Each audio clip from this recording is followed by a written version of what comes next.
Olá, eu sou o Flávio, aqui do Legends Modo Carreira, e hoje vamos falar sobre a seleção da Inglaterra, lá do ano de 1966.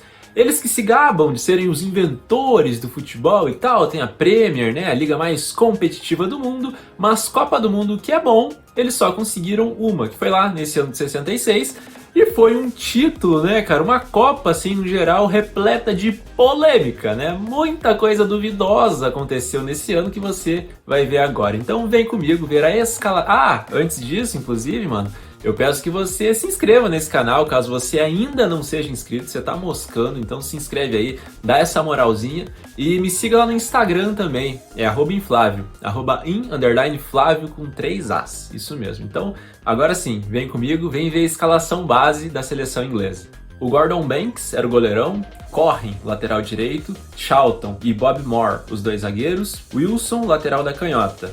O Stiles era o cabeça de área, à frente dele o Alan Ball, o Bob Charlton e o Peters. Na frente o Hurst e o Hunt era a dupla de atacantes. O Alf Hansen era o treinador e o Jimmy Gravens também foi uma peça importante desse time.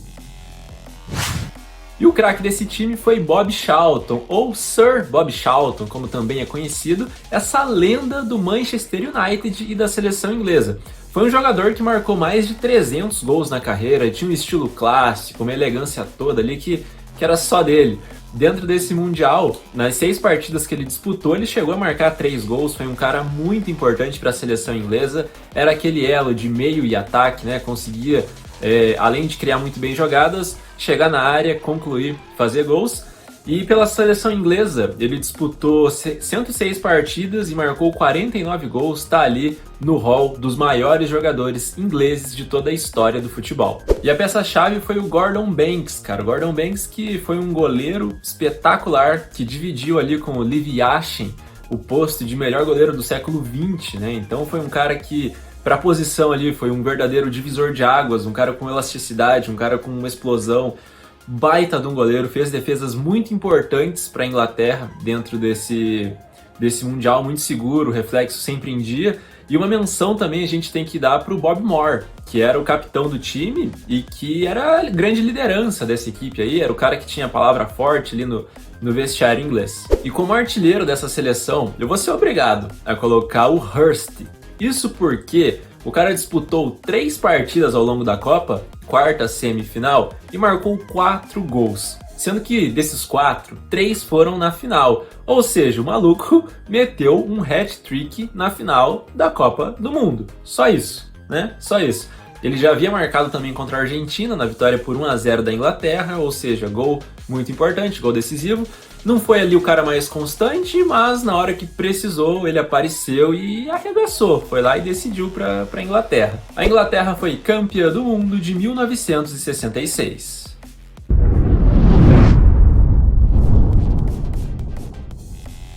E aí, apesar do fator casa de jogar diante do seu torcedor, a Inglaterra não era cotada assim como a grande favorita para vencer esse Mundial.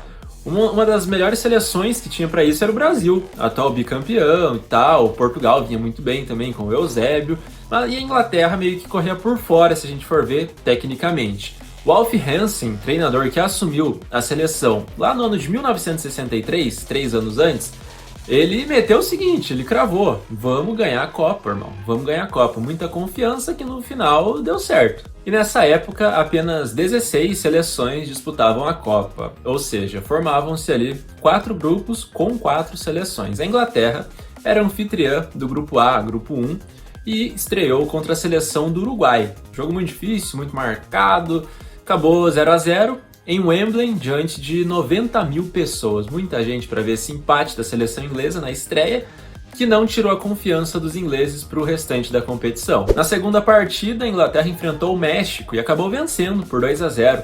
Na primeira etapa, o Bob Charlton foi quem abriu a contagem, fez 1-0, e no segundo tempo, o Hunt, aos 75 minutos, marcou e garantiu os 3 pontos para a Inglaterra, que precisava de um bom resultado na última partida para garantir a sua classificação. A adversária seria a França, uma seleção boa também na época, seleção que é bem tradicional, só que a Inglaterra conseguiu mais uma belíssima vitória, novamente pelo placar de 2-0. Os dois tentos saíram quase que nos mesmos minutos do jogo anterior, uma curiosidade interessante, e quase 100 mil pessoas viram a Inglaterra se classificar em Wembley para a fase de mata-mata. E nas quartas de final, a Inglaterra teve pela frente a seleção da Argentina, que nessa época ainda não existia essa grande rivalidade que há hoje em dia, porque não havia acontecido a Guerra das Malvinas, que foi lá no início da década de 80. Então nem se sonhava provavelmente com isso. Porém, esse embate entre os dois países, e principalmente no futebol,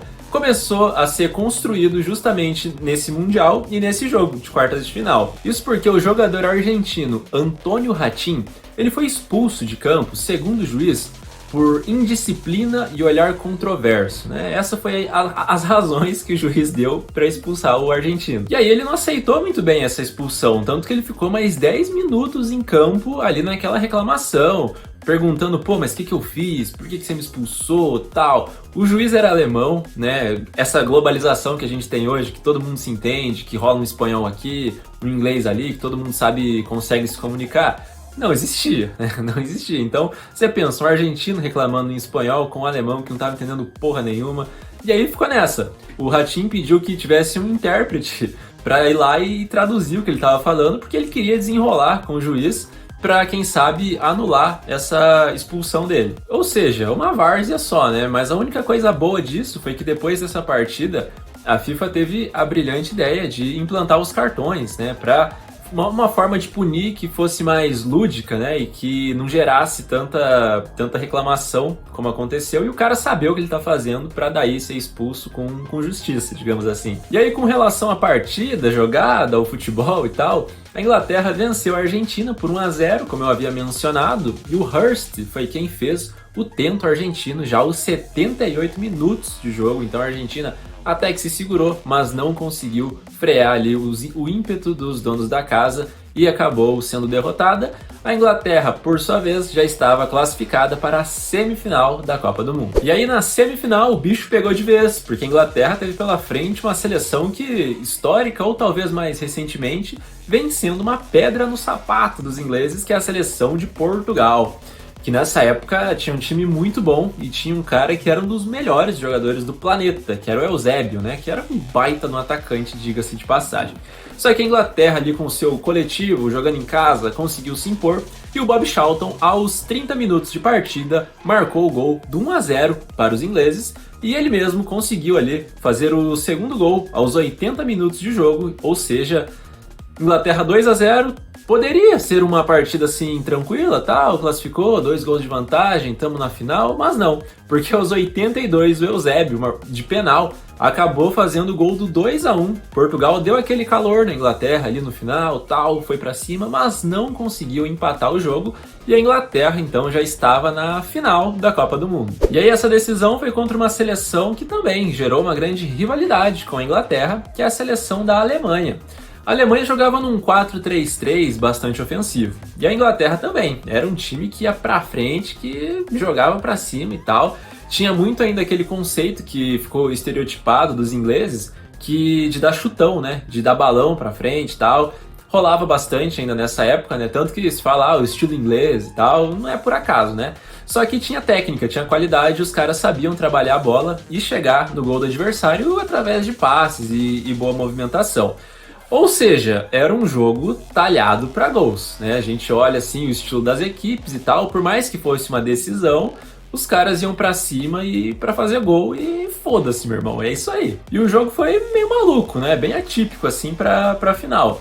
Tanto que a Alemanha saiu na frente logo com 12 minutos de partida, fez o gol do 1-0, a Inglaterra já toma esse baque, mas consegue ir atrás e virar o jogo. Conseguiu ali a virada aos 78 minutos de partida. O Hurst tinha feito um gol, o Peters fez esse segundo gol, ou seja, Inglaterra na frente, faltando ali 12 minutos mais acréscimo para o juizão apitar. Mas eles não conseguiram segurar a vantagem e a Alemanha conseguiu fazer o gol do 2-2. Gol marcado ali pelo Weber aos 89 minutos, cara. Foi um gol meio polêmico também, gerou bastante reclamação. E o certo é que a Inglaterra não liquidou a fatura no tempo normal e teve que ir para a prorrogazione. E aí nessa prorrogação aconteceu um dos lances mais controversos e polêmicos da história das Copas. Foi uma jogada que saiu ali pelo lado direito e o Hurst dominou, chutou, a bola bateu no travessão. E aí, meu amigo, eu acredito que não entrou inteira pelo menos. Há ali uma computação gráfica que mostra ela entrando inteira, mas não sei se é fake também. Mas também, entrando ou não entrando, hoje já não faz lá grande diferença, né?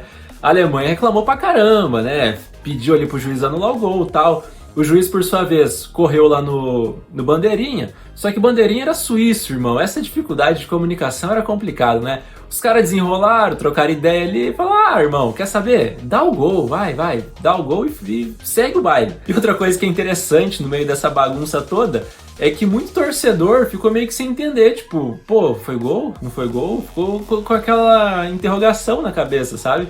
Mas o certo é que foi gol, a Alemanha voltou lá pro meio campo e o jogo continuou. E aí, pra não restar dúvida, o Hurst, que irmão, tava inspirado, tava no dia dele, brother. Foi um bom atacante e tal, jogou por vários clubes ingleses, mas nessa Copa, nessa reta final de Copa, o maluco jogou a carreira dele toda, né?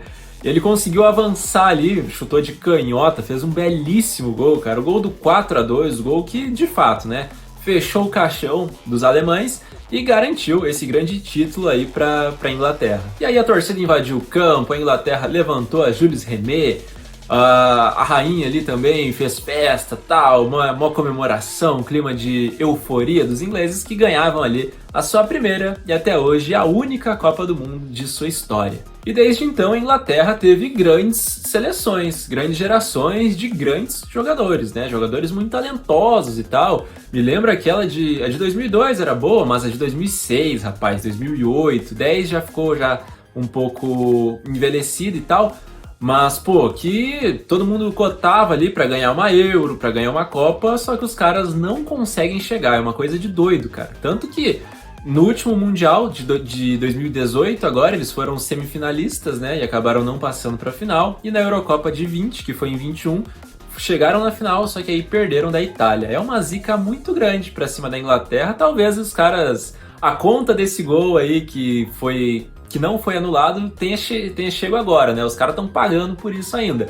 E outra coisa bizarra também, se a gente for ver, que daí já tem total ligação com a Alemanha e tal, foi lá na Copa de 2010. Você deve lembrar, eu tava assistindo esse jogo, lembro inclusive, aquela bola que o Lampard bate de fora da área, o Neuer pula, não alcança de jeito nenhum, a bola quica muito dentro do gol, mas muito dentro do gol.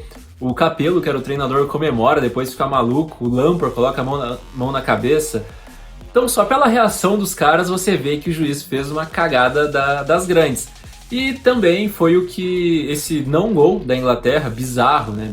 Bizarro da Inglaterra, foi o que desencadeou o VAR. O VAR, acredito que tenha nascido naquele gol ali. Porque depois veio o chip na bola, tal, a história foi evoluindo. E hoje a gente tem ali o árbitro de vídeo, mas que, pô, fez falta esse gol pra Inglaterra. Porque, se eu não me engano, a partida estava 2-1 para a Alemanha, a essa altura aí, ou a Alemanha vencia por um gol só de diferença. A Inglaterra conseguiu empatar, e aí o jogo terminou 4-1 para a Alemanha. Então foi um gol que, cara, ia fazer uma diferença das grandes ali, que, né, o juizão não deu. E foi uma reparação histórica que os ingleses tiveram. E aquele negócio também, né? Só pra completar aqui, né? No dos outros, né, irmão? É refresco, né? Mas quando é no teu, epa, pera lá, tá me roubando, né? Sempre assim, né? Torcedor é complicado. E aí, nesse climinha de descontração, né, rapaz? A gente vai encerrando o vídeo de hoje, porque, porra, a gente tem que ter bom humor pra lidar com as coisas, né, mano? Tem que fazer humor em meio ao caos, né? Vai lá, faz ali uma gracinha que já recupera, certo, meus queridos? Então, muito obrigado pelo acesso, pela audiência. Dê a sua curtida, a sua descurtida, que semana que vem tamo aqui de novo com um vídeo inédito. Demorou? Então, muito obrigado, até a próxima e falou!